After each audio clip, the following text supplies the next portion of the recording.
You're listening to XVGM Radio.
Welcome to XVGM Radio, where the bits keep coming. I'm Justin. I'm Mike. And this is episode 8, DAT SUNSOFT BASS, also Mr. Gimmick and the FME-7 chip. DAT SUNSOFT BASS. We're going to be diving deep into the SUNSOFT FME-7 chip, also known as the SUNSOFT 5B. This is going to be a very heavy, detailed episode regarding the origin of the chip, as well as what the chip is used for, and also we're going to be, talking about Mr. Gimmick, which is a fantastic NES game, which never came out here in North America. It came out in 1992 in Japan and Scandinavia. Yeah. Of all places. Why Scandinavia, I do not know. So a lot of the information that we got from this episode was kind of all over the internet, but I wanted to highlight specifically a YouTube channel which I discovered, as well as a website which is really informative and gives you a really simple breakdown and understanding of what this chip does, as well as like the whole DAT SUNSOFT BASS thing. Yeah. The channel is Explode2A03. You could also check out more information at retrogameaudio.tumblr.com. Just wanted to give the appropriate information out there so that way everybody knows that we got the information from, these sources if you're interested in diving deeper. Right. And if you want to read more about it, you can go there. Otherwise, we'll touch on it a little bit later on. Yeah. So the track that we came in on there was called Good Morning Introduction, and that was obviously on the 1992 release of this Mr. Gimmick game. All of the songs that we're going to listen to are going to be from the same game, from the same release. Right. All composed by Masashi Kageyama, with sound programming done by Naohisa Morota. We will talk more on them later. Yeah, we're going to be spreading out all the information throughout this episode, so that way we're not overloading the intro. We're just going to kind of baby bird feed it to you, which means that I'm going to chew it up, and then I'm going to give it to Justin. He's going to chew it up, and then he's going to give it to you guys, so... Gross. Yeah. You mean awesome. So, tell me a little bit about the story on Mr. Gimmick. So the story is about Umetaro, who is a brand new toy that is given to a little girl by her father. Aw. Yeah, it's very cute. Unfortunately, the rest of her toys get jealous of how much she likes her new toy, and they decide that the solution is to take her to an alternate dimension. Of course. Away from Umetaro. Right. Leaving him behind alone in the real world. Mm-hmm. So there are 6 stages with 6 bosses. And beating the game doesn't necessarily mean you win, because you don't necessarily get the true ending unless you've done other stuff. It's like Ghouls and Ghosts. Exactly. Right. So the true ending is achieved by finding the magic items that are hidden throughout the stages. Every stage has a hidden area with a magic item, and you can't use any continues. Right. So you have infinite continues in this game, but if you use even one, you will not get the true ending. That's brutal. But this unlocks a secret stage and boss, and reveals the true ending of the game. So, yeah, this game is difficult for that very reason, as far as like if you want to get the whole game. But honestly, this game is difficult for even the most seasoned of for the mechanical reasons. Yeah. It's a really interesting game. The mechanics and physics of it are really well thought out. It's a very well developed game by Sunsoft. So we'll talk a little bit more about the development of the game and the music and everything. So why don't we talk a little bit about the song itself, though? Good morning introduction. Yeah. What did you think of it? Calm, relaxing, soothing intro song. Yeah, it doesn't really prepare you for the violence that. No, there's not really any violence, but it's not what I would have expected for, because this plays during the opening cinematic in the game. Right. Yeah. So pretty much, it's a really nice song. It's a good way to introduce the game. Yes. As far as the story goes, because you've got this cutscene where this, it's all done in, not quite Ninja Gaiden-esque cutscenes, but cutscenes that showcase, the little girl getting the gift, and then, her bedroom door closes and all the animals, like the stuffed animals or whatever, but which end up being the bad guys in the game, are all in a box, and Umetaro is like on the top shelf. Yeah. So he's like all by himself, and that's when they decide they're going to send her to an alternate dimension. So, oh well. Not like Dragon Ball Z style, though. No, definitely not. No, it doesn't take the cutscenes don't take course over like 20 episodes. Yeah, 20 episodes of 20 to another dimension. Yes. So yeah, I dig this track. It's just really chill, and it's a nice track to come in on, kind of get you warmed up. There's so many different types of styles of music. There's pop. There's like salsa, kind of like big bands, like not quite ska, but like. A lot of like funk kind of oriented stuff. There's some more jazzy elements. It's a really impressive soundtrack overall. Yeah, and the intro track that we came in on is also a very good introduction to that Sunsoft bass. Yes. DAT. I'm sorry, DAT Sunsoft. DAT. You have to be correct about this. DAT Sunsoft bass. But it's in there, and it's very, very nice. And very prominent. Yes, and it really holds up the rest of the song from the bassy area that it comes up from. Definitely. So we'll talk a little bit more about the sound chip and everything as we go through this episode. Right now we're going to get started with our next track, which is Happy Birthday, and it's also known as Stage 1.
Welcome back. That was Happy Birthday, Stage 1 from Mr. Gimmick. Happy birthday! Stage 1!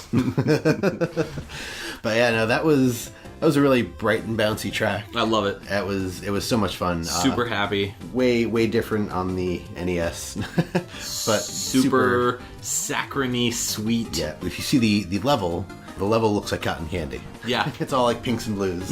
So I think saccharine sweet is a perfect way to describe it. Yeah, I mean, there's some underground areas as well that you kind of go through, but even those aren't really like dark or whatever. It's mostly like just pipes that you can go through. Right. But like you start off and the whole area is like, you know, bright blue sky and everything.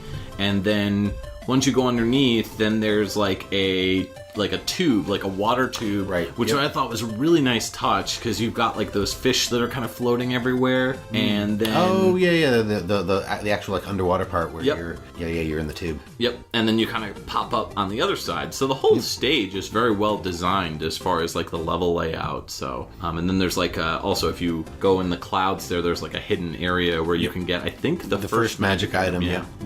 Yeah. So great song, fantastic. I mean, I just really dig how warm and fuzzy it makes me feel on the inside. So it's very sort of tricky considering that the game itself is it's brightly colored, but it's the difficulty is the through the roof. Yeah, the music can be somewhat misleading. Yeah, a little bit. I mean, I think that as the game goes on, it tends to darken up a bit. I feel like this is probably the most like sugary song throughout the entire game. This and like the intro track. So you know, they really kind of do a great job of making the music flow very naturally from like a happy-go-lucky kind of thing. And it kind of, you know, ends with a very like crazy, like, you know, you'll listen to it later on, like a very like jazz-oriented, like funk Odyssey kind of vibe. So I guess we'll move into our next track, which is Good Weather, and it's also known as Stage 2, and again by Masashi Kageyama and programmed by Naohisa Moroto.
welcome back. That was Good Weather, also known as Stage 2 from Mr. Gimmick, and that is very fun. Yeah.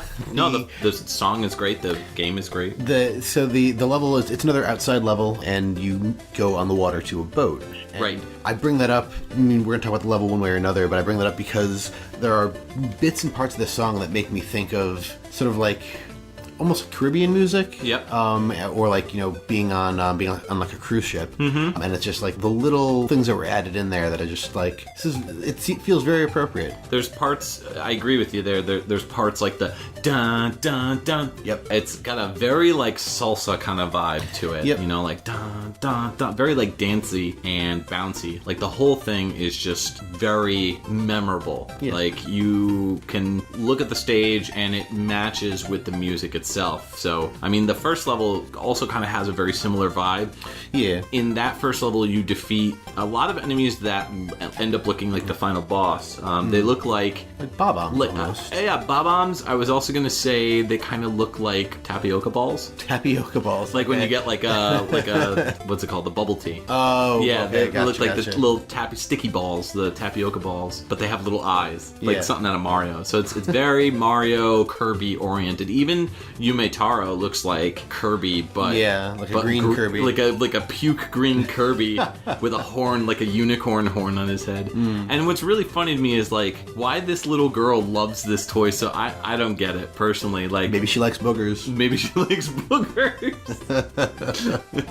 So I guess a lot of the enemies are booger oriented or like grossly weird sticky oriented, because that first boss is basically a larger version of those little sticky bomb guys, but he has like two little like antennae, right, like little yellow antennae. Uses those to control the smaller ones, maybe. Yeah, that makes sense. But then the second level, which we just played the track from, as you said, you're on a boat. You've got these seagulls that are going in the background. It's like very, very pretty. The graphics here are really phenomenal. For something that came towards the end of the NES life cycle, it was really well put together visually. The details on the ship and even the enemies is really, really fairly impressive.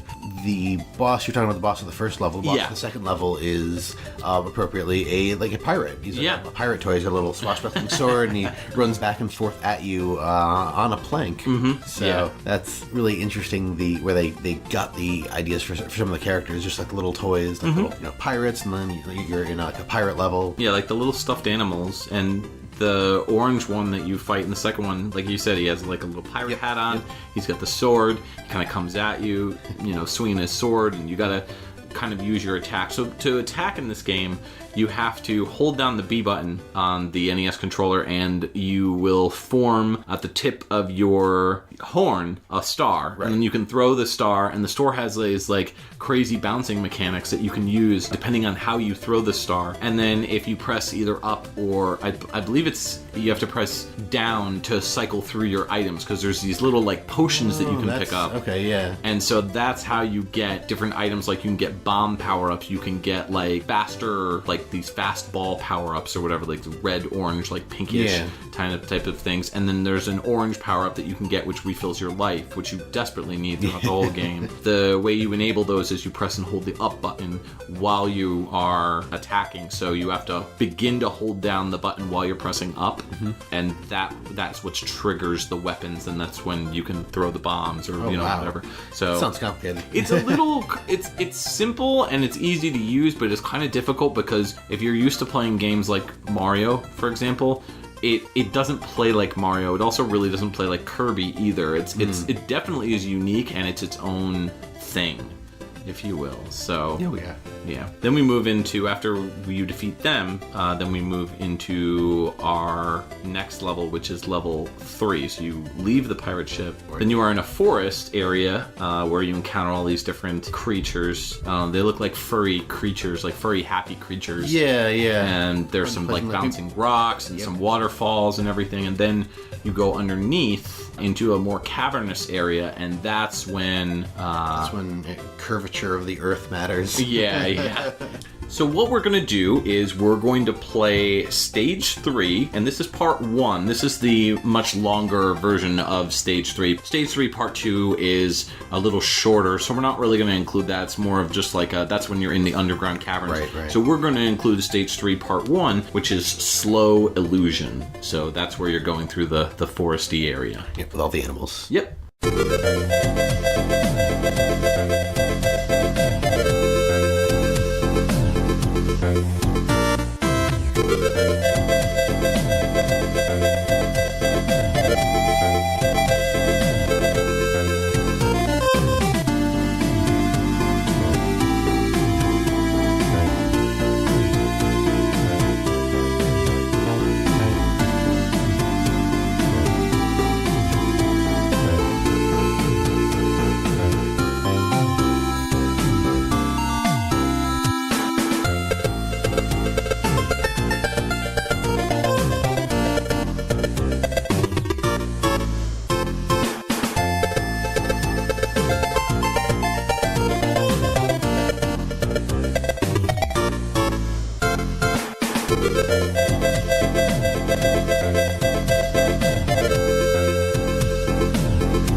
Welcome back. That was Slow Illusion from Stage 3, Part 1.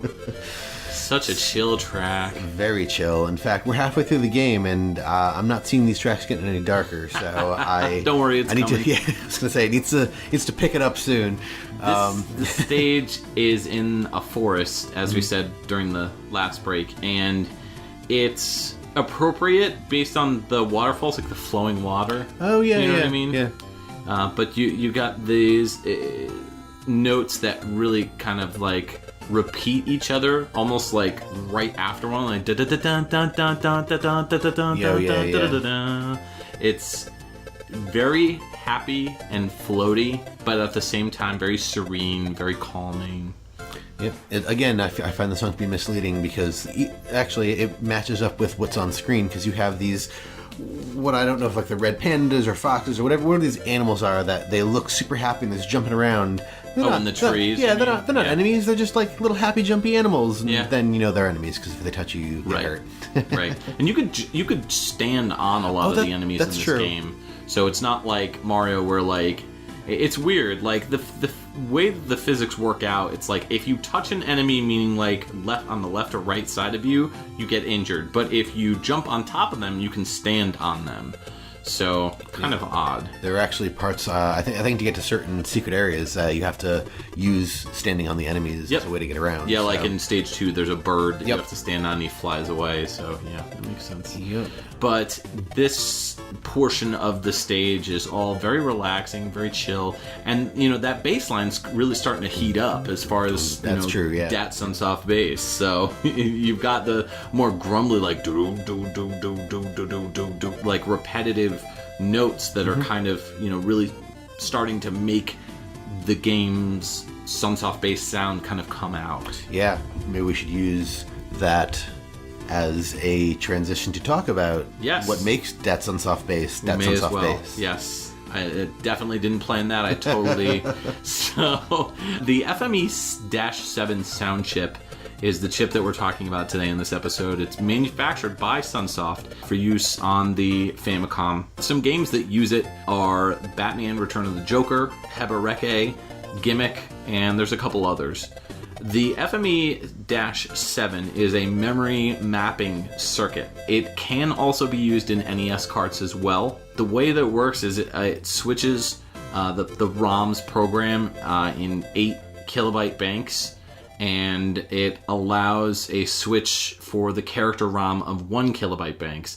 It also contains hardware that will create IRQ signals depending on the number of CPU clock cycles. And what this can do is it can do graphically split screen effects, like split screen. Yeah. It does that without using too much processing power. It really keeps it very simple, very easy, kind of makes it so that the NES doesn't have to work as hard.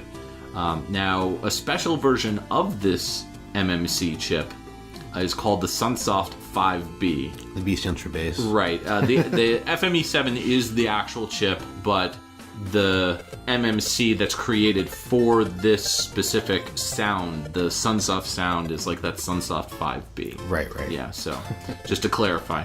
This contains a version that has been created of the Yamaha YM2149 sound chip, and the sound portion of that has only been used in one Famicom title, and that was Gimmick. Right. So we will talk a little bit more in a later break about the YM2149, so obviously stay tuned because we're diving deep into this chip and what it does and everything. So kind of cool. Great track, great stage. As we said before, stage 3 part 2, we're not playing that one, but it's a very repetitive track that does kind of begin that dingy, grungy kind of sound that you'll hear, and it's all like an underground cavern. And once you beat the boss for that, then you go to stage 4. But before you do stage 4, you have to beat the third boss, which is this weird crab dude. It's like a very similar looking boss to the level 2's boss, like this orange. Oh yeah, the pirate guy. The pirate guy. He's a crab. Yeah, but he's more stretched out, and he has weird I don't know, ears, I guess. They're floppy kind of, and he's got a horn, a giant pointy horn on his butt, almost like a snail. Oh, kind of. Yeah. And so he's climbing up this underground cavern platform area, and you're essentially supposed to throw your stars at him so that way he falls back into the water. So really what you're trying to do is drown him. That's essentially what's going on. So violent. Yeah. Looks like Janine's telling us we got a call coming in. Oh, okay. So I wasn't expecting a call. Let's do it up. Caller, you're on the air with XVGM Radio. I can't stand all you guys talking about Umetaro, and you haven't talked about me yet. I'm one of the bosses, and I want to hear a track pertaining to me. So I want to hear Aporia, Boss Theme 1. Sure, you got it. Boy, that guy sounds salty. Super salty. Must be all that salt water when he drowned. That's unfortunate. So this is Masashi Kageyama and Naohisa Morota's soundtrack for Mr. Gimmick. This is Aporia, Boss Theme 1, as requested by that very salty boss crab guy. Yeah.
Thank you for continuing to listen. That was Aporia, also known as Boss Theme 1, from 1992's Mr. Gimmick. Great song. Very, very nice. So very good. Very, very rocking. Funky. Funky, definitely. That bass loop.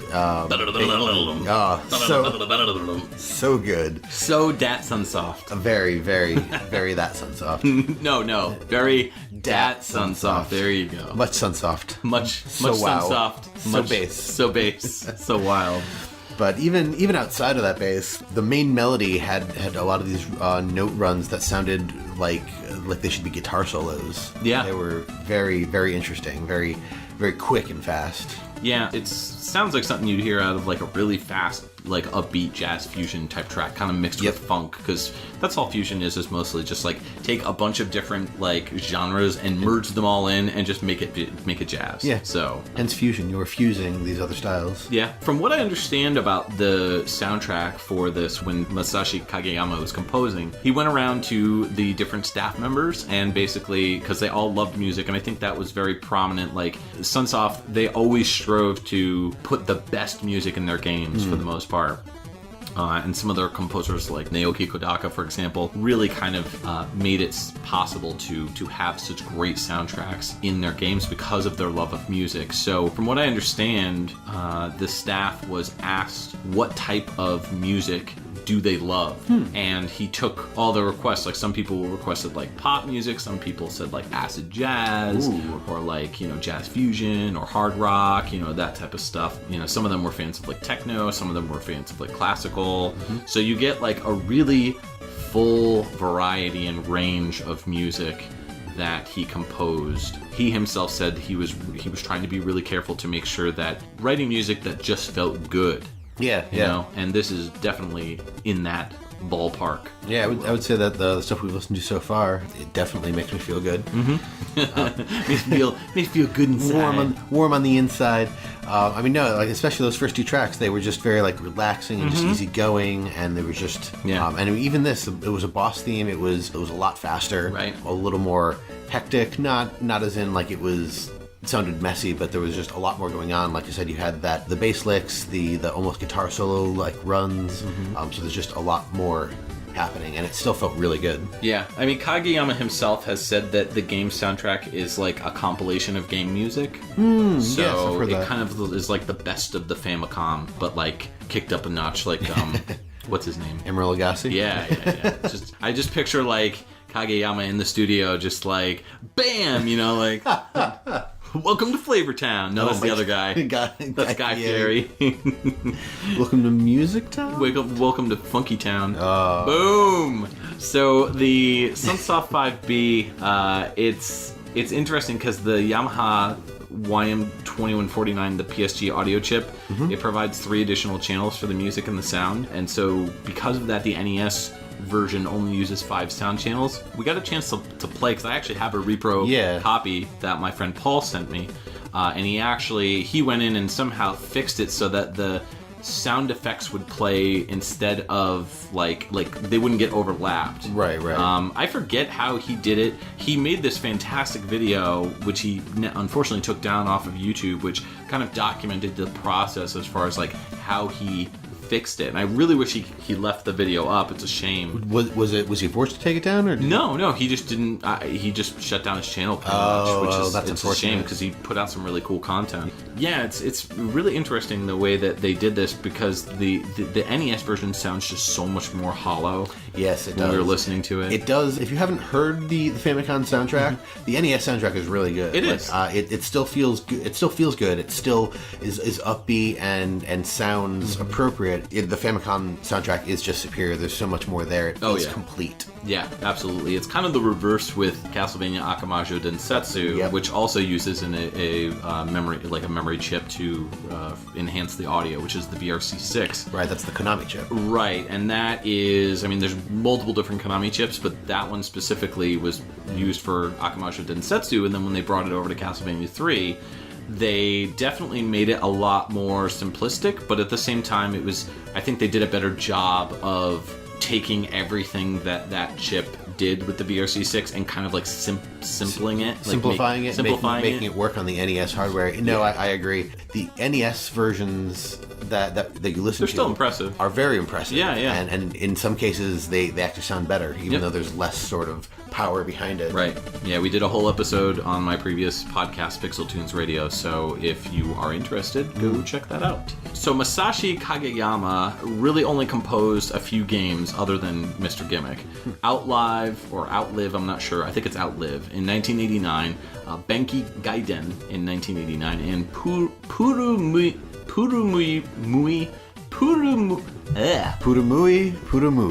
and Purumui, which is so hard to say, in 1999. So, and then he just kind of, disappeared into the ether. There's a really cool interview with him where he's talking about Gimmick and talking about some of his soundtracks, which is part of, I think it's called the Red Bull Studios. They did a really cool video series on a bunch of video game composers, and it's really well done. It's a great documentary, really flashy and really cool. It shows off a lot of like graphics mixed with like interviews, and I highly recommend it if you're looking for more information on Masashi Kageyama. So what's it called? I believe it's called Red Bull Studios. If you type in like Masashi Kageyama and Red Bull Studios, you'll probably find it there. So very cool. Yeah, I'll have to actually give that a look. Yeah, we'll post it on the Facebook group. Yeah, the music of this game is really good, and to know that they only did a handful of games. Cool. So, and tell me a little bit about this sound programmer. The sound programming was done by Naohisa Morita, and Naohisa is a sound programmer that started off with Sunsoft. There are a number of audio credits to them, starting doing the music in Shanghai in 1987, sound in Fantasy Zone in 1987 as well. Yeah, there was a Sega game that got ported by Sunsoft to the Famicom. Oh wow! Yeah, that's really cool. Yeah, they did Fantasy Zone 1 and 2. Yeah, they did sound effects for Fester's Quest, although they were uncredited. But moving on to more like music, they did music in Afterburner in 1989. That's the Famicom version of Afterburner 2. Right. Yep. And then they were music staff for Journey to Silius in 1990. And then from there they went on to be a sound programmer for pretty much everything else. There's Mr. Gimmick in 1992, Sunset Riders in 1993, one of the Goemon games, Goemon Boken Jidai Katsugeki in 2000. Bit of a jump from 1993 with Sunset Riders. Then throughout most of the early 2000s, or the 2000s themselves, Teenage Mutant Ninja Turtles 2, Battle Nexus in 2004, a couple of MLB games in 2007, 2008, and Jico Powerful Pro Yaku 15 in 2009 and 2008 and 2009. Right. Yeah, basically what happened was he jumped ship to Konami in 1993 to do Sunset Riders. Not Sunsoft Riders. That would have been hilarious. Sunsoft Riders would have been like an awesome game that features the Hebereke characters from the other Sunsoft games. And maybe Gimmick. Yeah, and maybe Gimmick too. That'd be awesome. It'd be like Wave Riders. So instead of it being a kart racing game, it's like a skidoo racing game. Yeah. A Wave Rider racer. It'd be like Sunsoft's version of Mario Kart, but on like skidoos. Yeah, exactly. That'd be Sunsoft. And the whole thing is just Sunsoft bass. Like just various layers of bass, like blah, blah, blah, blah, just all over the place. Now cool. I need this game to exist. Yeah, we gotta figure this out. We gotta reach out to Masashi Kageyama. Okay, so let's move into our next track, which is Paradigm, Stage 4.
Welcome back. So that was Paradigm, Stage 4 from Mr. Gimmick, done by the very awesome Masashi Kageyama. And now we hear the songs start to get a little bit darker. Yeah. Not anything super, super dark. I will say I feel like the music doesn't necessarily match what we see in the stage. I agree.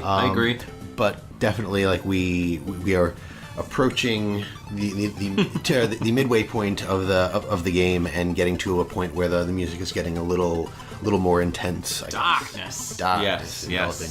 It's pretty cool because this stage starts off where you're in like palm tree type area, like more of a tropical area. You end up riding this like pink dinosaur thing, which is, the animation is really impressive. There's multiple frames of animation that you wouldn't normally see, in my opinion, on an NES game. When you see like the head movement, the pivoting, like that's really impressive. And then later on, you're going through like these sandy, like dune type areas, and you're on this like bird, like ostrich bird type thing. Oh, yep. And same thing, like the movement of the neck and the head and everything is all like really, really impressive stuff for the NES back in the day. I mean, even though it was 92, it was kind of the tail end of the NES's life cycle, which had been out since what, like 85 or something like that in the US. I think even earlier in Japan for the NES. The Famicom was out in like 83, 84, something like that, and then the US release I think was 85, if I recall. 85, 86. So, you know, the console had been out for almost 10 years at that point. So they really were starting to produce like some visually and audibly like stunning games. You mentioned the part with the bird, and it just reminded me of The Lion King on the SNES. There's a stage where you're riding an ostrich. Okay. And it's not exactly the same, but as you were describing that portion, and I've seen that part of the game, and it's just weird things that link up in my head, you know? Yeah, I would link it to Mario 2. There's a lot of Mario 2 that I see in this game. That's fair. Just like the worlds and the enemies are all very similar, very wacky.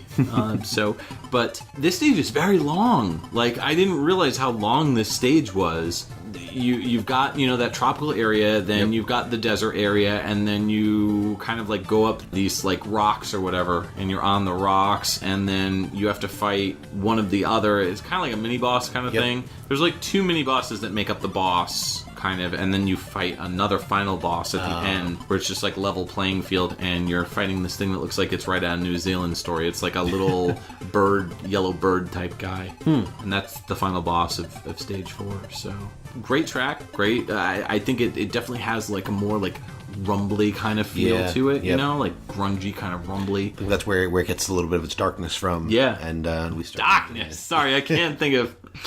You want to explain to the listeners what you're... I think it's from Chappelle's show, where he's playing as Prince, and he's just like, darkness! Oh, Yes, okay. So, anyways, let's get into the YM2149. Tell me about that. We were talking about the Yamaha chip earlier, so the YM2149, also known as the AY-3-8910 General Instruments chip, YM2149 is easier to say. Yes, much. It is a 3-channel PSG, which stands for Programmable Sound Generator, chip, which was originally developed for use with 8-bit microcomputers, which the NES sort of is. Less sort of, more actual. Well, yeah. I mean, microcomputer, like you thinking more like home computers, as opposed to, you know, a video game console, but console is backed up by a computer chip. Yeah. Either way, the chip was later sold as a microchip and was licensed by Yamaha. And while it's no longer produced anymore, there are ways to get them for maintenance repairs and stuff like that. So if you have one of these chips and it's damaged or needs some kind of sprucing up, you can still get parts and things to fix it. But eventually, they will no longer exist for purchase, as Yamaha has no plans to create any more. But hopefully a third party can step in and replicate the chip. Yeah, there's all sorts of third parties that usually step in for that, but for the time being, I don't think anybody really has stepped up to be able to replace these chips. So it kind of is what it is, unfortunately. I think that Yamaha produced a great sound chip that is kind of an offshoot. So from what I understand, just to kind of break that information down, the main chip that General Instruments created was the AY-3-8910, which is the 3-channel PSG. And then what they did was Yamaha bought the rights to use that chip, and then they made it a microchip, so a micro version of that full-size chip, right? Yeah. Correct. Okay. Just making sure that I'm on the same page, so hopefully our listeners are on the same page. So the next track that we're going to listen to is Lionheart, which is stage 5.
Have you ever wanted to superpower your toys so they can save you from danger? Have you ever wanted to be rescued thanks to the power of music? Well, now you can. Introducing Umetaro. This little green blob with a unicorn horn is more than just a Kirby ripoff. By implanting the FME-7 chip into his body, you can save all the little girls you desire thanks to DAT SUNSOFT BASS. Wait, no, that sounded weird. I mean, you can save all the little kids! Nope, still so very wrong. Okay, here we go, I got it. Are you a little girl? Do you need saving from otherworldly cuteness monsters? I sure do, Mr. Man. You need Umetaro, featuring DAT SUNSOFT BASS. Coming to all SB Toys and DAT Toys R Us in 1992. Kids, get your parents' permission when installing the FME-7 SUNSOFT 5B chip. Separate 5B chips not sold in stores. Ever!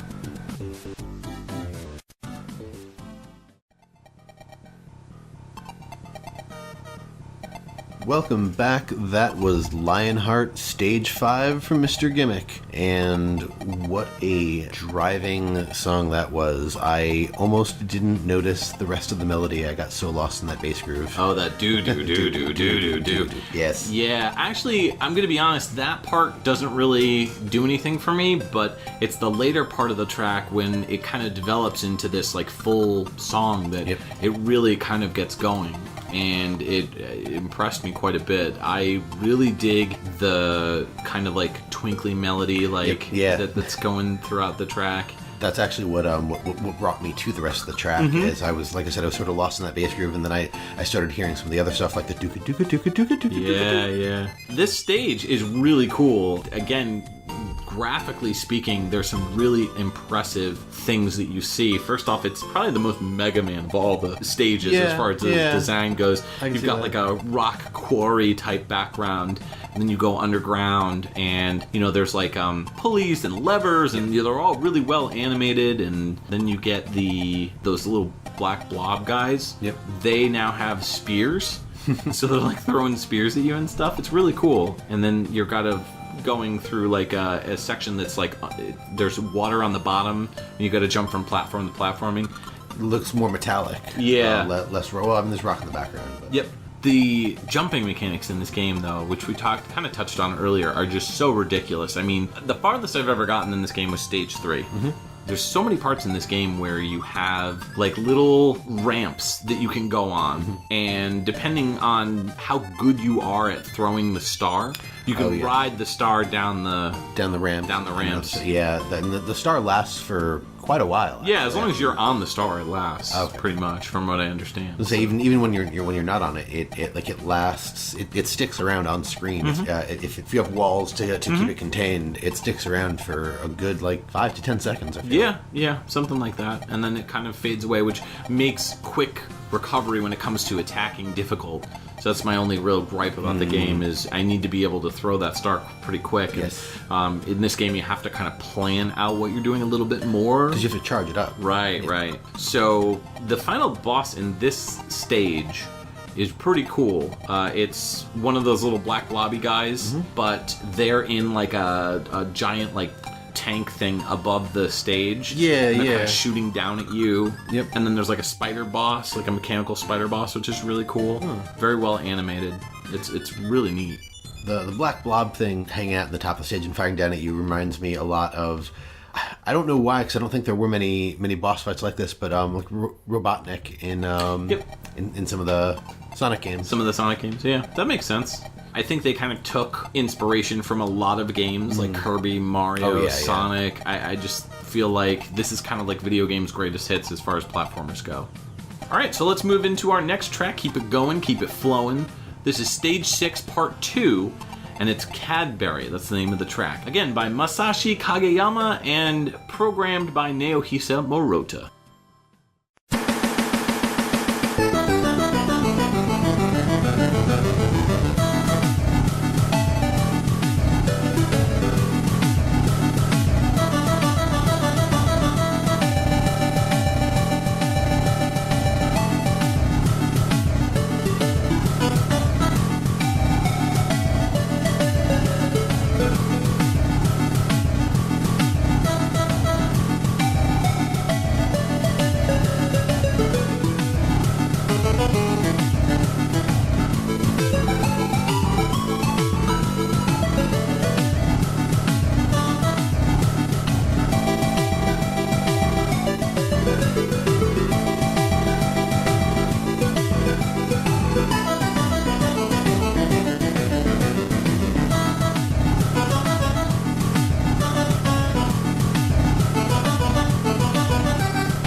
Thank you again for listening to XVGM Radio. That was Stage 6 Part 2, also Cadbury, also my favorite kind of cream egg, from one of DAT Sunsoft Bass's best games, Mr. Gimmick. Yes. What did you think about this cream egg of a song?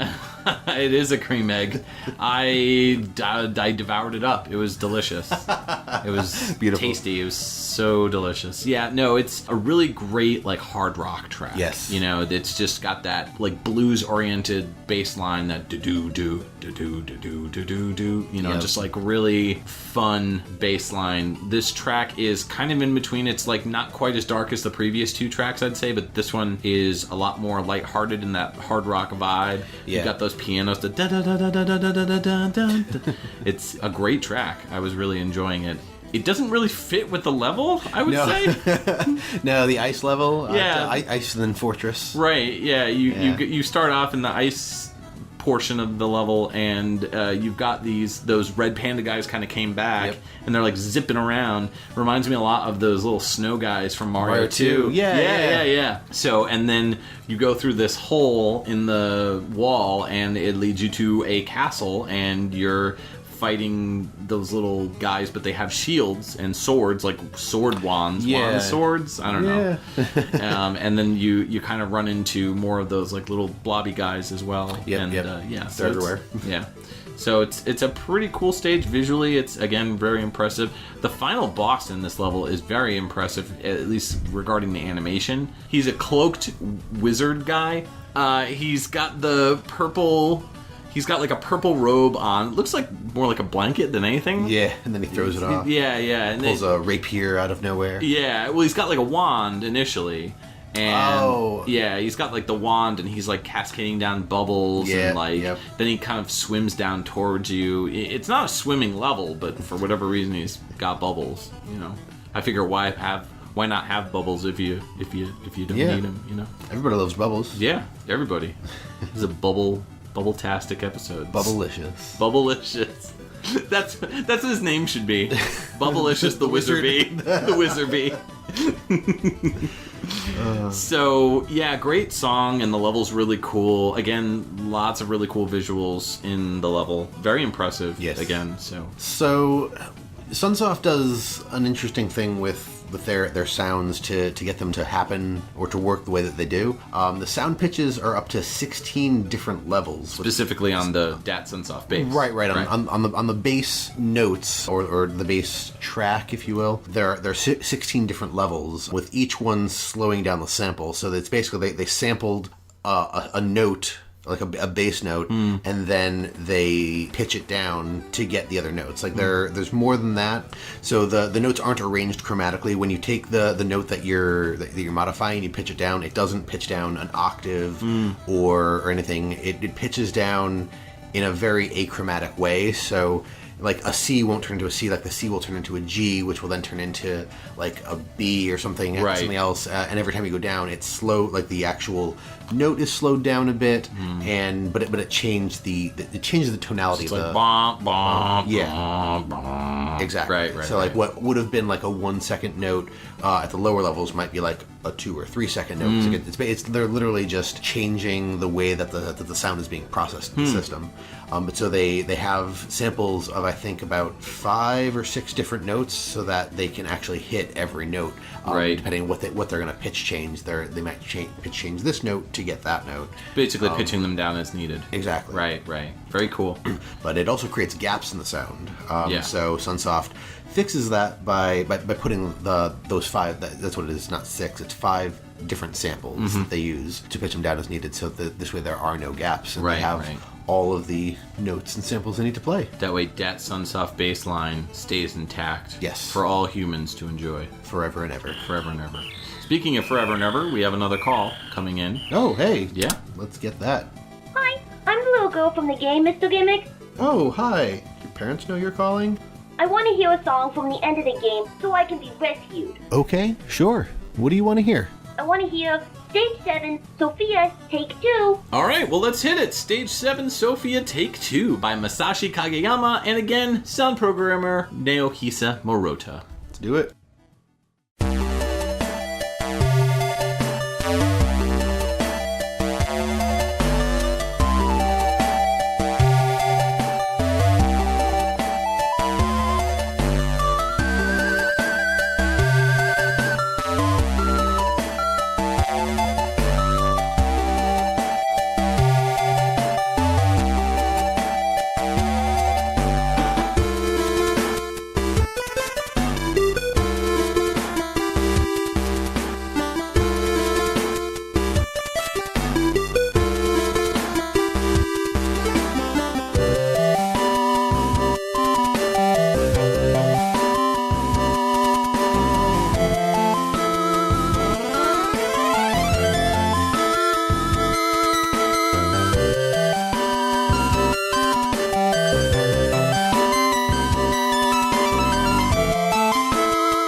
Welcome back to this Mr. Gimmick Spotlight. Spectacle. Spectacle Spotlight. Yes. That was Stage 7, also known as Sophia Take 2, by Masashi Kageyama and programmed by Naohisa Murata. So, to clarify, this is the secret stage that you find in the game if you get all the magic pieces. Right. So, you go through and you find those, then you end up at a level like this, and it's basically like a mix between a tropical paradise and a castle. I don't know, it's weird. The music doesn't really fit with what you're seeing. It's much more like thought-provoking, more emotional. It's more like, what did you do to get here, and who did you piss off to make this happen? How dare you get purchased and make the little girl love you more than the other toys? Right? God. It's all Umetaro's fault. Honestly. But yeah, no, I agree that the music and the level are a very interesting combination because they're not what I would have normally put together. Yeah. I think you were saying at one point that you expect like a final level to be like a little bit more frantic when the music's involved. Sort of like the original Mario series, the level 4 or whatever. 4. Oh yeah, whatever world was always like the castle was always da da da da da da da da da. Yeah, it's always like really frantic and crazy, and you don't have that here. I mean, you add that with the final boss stage, which we'll listen to next. But you know, for a final stage, it kind of reminds me of like Castlevania 2: Simon's Quest when you finally get to the castle. And you're descending down to get to Dracula, and you've got this like dun dun dun dun dun dun dun dun dun dun. This is like very chill waltz that kind of happens, and it's kind of the same thing here. You're going through this final stage, and it feels kind of empty. In a lot of ways, it's not as full and rich looking as the others. It's like a flat bluish, like sky blue background with some platforms kind of here and there spread out. There's some really cool moments where you get into the castle when you fight the final boss, and the background there is very impressive visually, but it's just weird because you go from this like really crazy visually and audibly impressive game to this more like thought-provoking, you know, what have I done with my life? Like inspirational track. Yep. So it's weird. What have I done with my life? What have I done with my life, Umetaro? The Mr. Gimmick story. The Mr. Gimmick story, yes. That's his memoirs, right there. It's his Lifetime movie channel movie. That's right. So now we're going to listen to the final boss theme, which is broken up into 2 different parts. The first part is Nothing to Lose, Part 1, and the second part is Long Tomorrow.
Welcome back.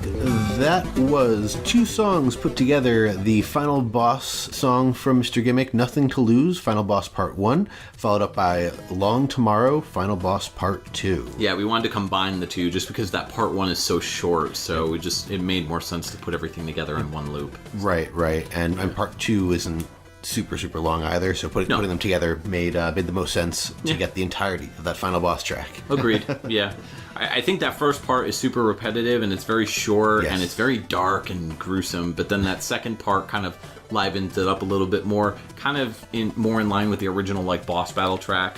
Yep. Yeah, I agree. The first part kind of sets the mood as, you know, the final boss. You might die. It's almost over, and then part 2, like you said, it livens it up a little bit, but it also brings almost like an air of hope to the song. Like Final boss, do do do do. It's the final boss. You'll die. It's the final boss. You can do it. Yes, and then the final boss part 2 kind of comes in and kind of livens things up a little bit. So I dig both tracks. I just think that again, it's weird because the whole soundtrack is so happy-go-lucky for the most part. Then you start getting these really dark songs, and it kind of goes back and forth between that. With the stage, the Sophia track that we heard previously. It's just such a weird track to come off of. But I guess it fits. I mean, I don't know. So the MMC chip that we kind of touched on a little earlier, these MMC chips are different kinds of special chips that are designed by various different video game developers to use in Nintendo cartridges. So these chips extend how the original console release could make it so that you can make NES games that feature like the content that's in the original game that was released for the Famicom that console the NES cannot offer by itself. So the NES has the capability to read mappers, which that's what these are called. Right. But it doesn't have the capabilities to read like the enhanced like audio chips. Right. So you can't have the extra channels. Right. There are ways to manipulate the NES to be able to do it, but it like if you buy an NES and open it up and try to, you got to mess it around with it in order to do it. So it's not like perfect. Right. If you wanted to throw like a Famicom gimmick cart in there. So, but if you play the Scandinavian cart version in an NES, you'd have to obviously play like a PAL NES in order to play it. So there's repros that exist, but unfortunately they have to use a donor cart. Right, and Batman Return of the Joker is often used as a donor cart for reproductions to be created for Gimmick specifically, because of the chip and everything, which has caused a rise in cost for that cart. So Batman Return of the Joker is not a particularly cheap game to buy. Right. Whether you want the game or you want it as a donor cart, the donor carts have made it a little bit harder to get a hold of. And that game did not have a large print run to begin with, so the price is just sort of through the roof. Yeah. I mean, I believe that last I checked, that game was going for probably about like $60 or something like that. Wow. But I mean, I bought the cart for like $10 way back in the day. Like, it's a good Batman game, and it's a great Sunsoft title, and it is, again, another game that's worthy of showcasing DAT Sunsoft Bass. But it's a real shame that people are gutting this copy of Batman Return of the Joker in order to make Gimmick repros. There are ways that you can get around it, though, which is nice. So I believe the cart that I have, the repro cart, does not use Batman Return of the Joker as a donor cart. So there's ways to get around doing it, but like the easiest way to do it, if you just wanted to like wipe the EEPROM, is to grab that game. Yeah, because it has the MMC-5 chip in it. So Right. Yeah. So It's unfortunate. yeah, very. It's and it's a shame that this game was not played by very many people because it's a really fantastic game. Yeah, so it's really cute. One of the greatest NES games ever made. So let's wrap it up. We're gonna play 2 more tracks for you. The first track that we're gonna listen to next, coming up, is Identity Believer, also known as Boss Battle 2. This is a great track. Let's hit it.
right, and we are back. That was Identity Believer, also known as Boss Battle 2, and that track made me a believer in this game. Now, that track was a lot of fun. That game took my identity away.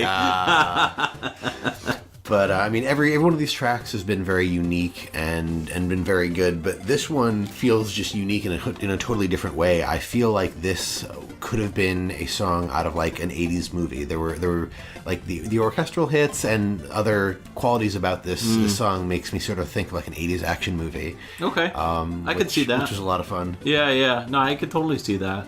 Especially with those synth hits, like the dun dun. Exactly.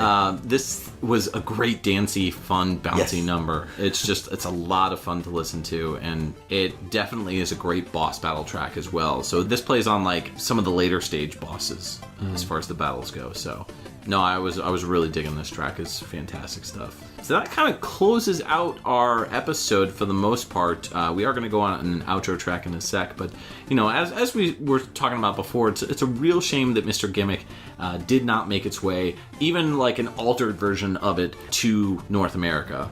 So while we didn't get it in any official version, it was actually re-released on the PlayStation 1 in a compilation, like a Sunsoft compilation disc. So no, again, we didn't get that, so we never got an official release of Mr. Gimmick any way, shape, or form. Right. But there are ways to get it. I mean, like you mentioned earlier, you can get a repro cart with a modified version of it. Hopefully not with gutting Batman Return of the Joker. Yes. Fingers crossed on that one, but yeah, there are versions and ways to get it. And that PlayStation game that we talked about, the Sunsoft Memorial Collection Volume 6, came with Super Spy Hunter, and that also made its way to the PlayStation Network in Japan. So if you have a Japanese account for the PlayStation 3, I believe it is, you can download the collection of games. So that's pretty cool. Also a thing that you can do. So if you wanted to get a actual disc version of Mr. Gimmick, which is the Sony PlayStation 1 version, which comes with Super Spy Hunter,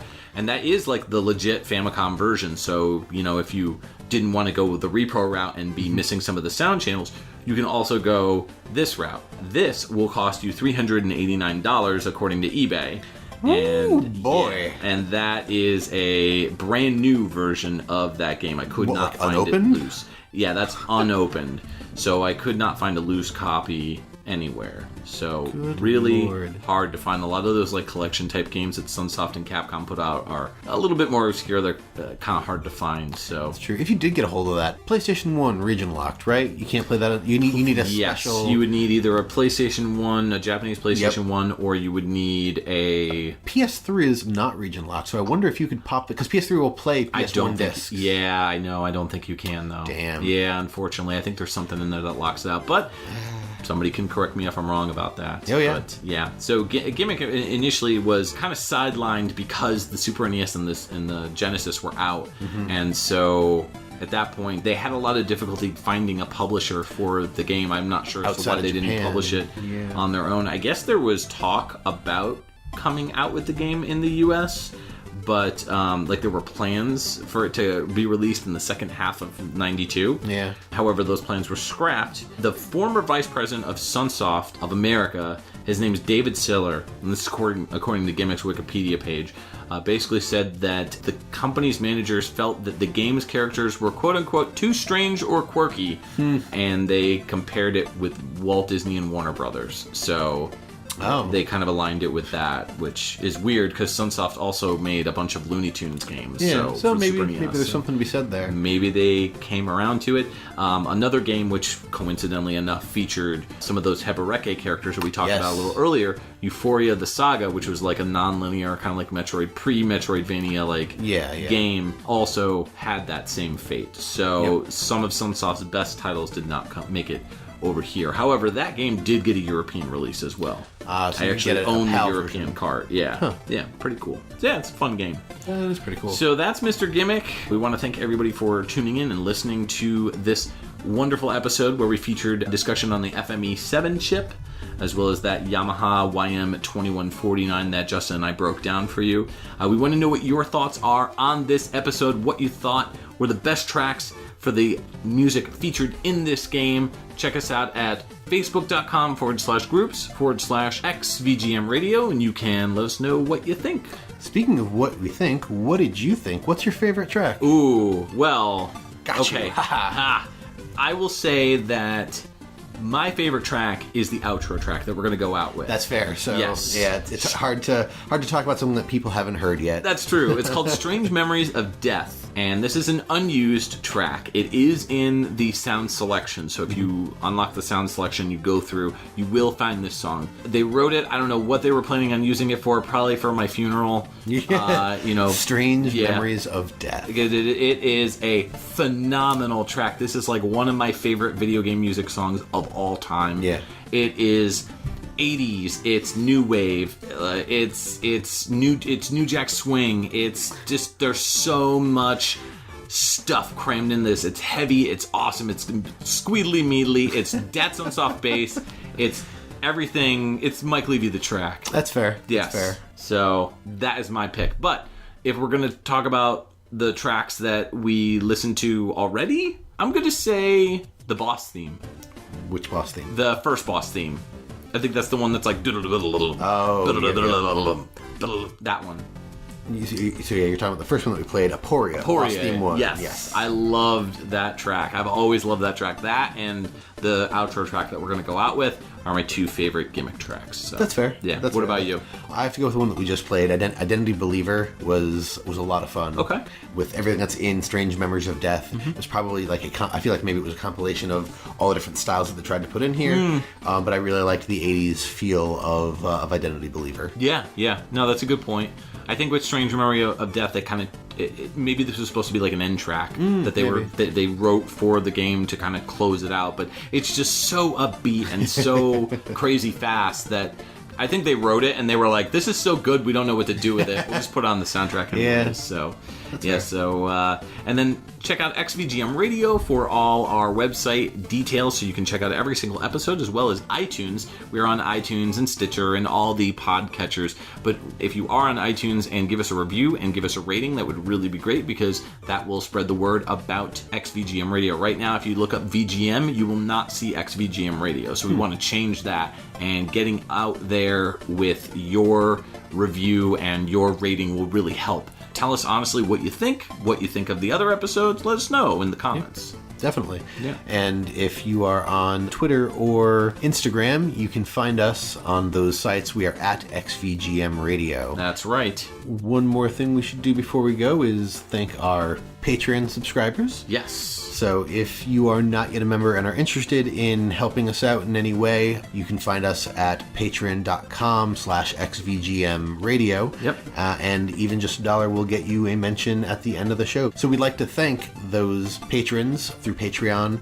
They are Alex Messenger, Cameron Worma, Chris Murray, Chris Myers, and Scott McElhone. Yes. Those are our patrons. We want to thank each and every one of them, and make sure that you check out that Patreon, because there's lots of really cool rewards that I think you guys will really dig. So go check that out. But while you're checking that out, take a listen to our final track, which is Outro, Strange Memories of Death Unused. Episode 9 will be coming out in the near future. It's going to be a memorial episode. Yes. It is in memory and celebration of the composer Ryu Umemoto, a PC-98 FM Towns composer. He did some work on the PC Engine. This is going to be an episode of phenomenal music. He's like the PC version of Yuzo Koshiro. Very, So, very awesome stuff Yeah. that we're going to hear.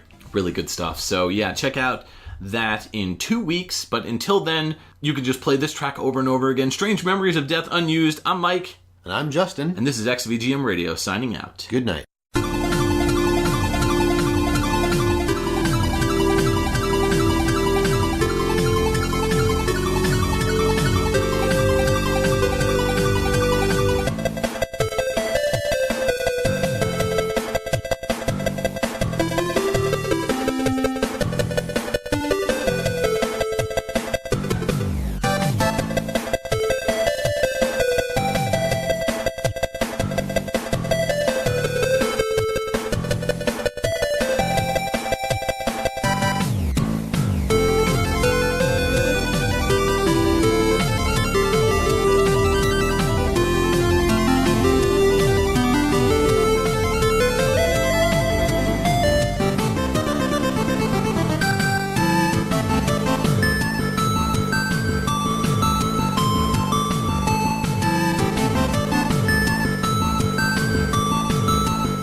Do you remember like Zelda, the first Zelda game? Yeah. The Wizarbees?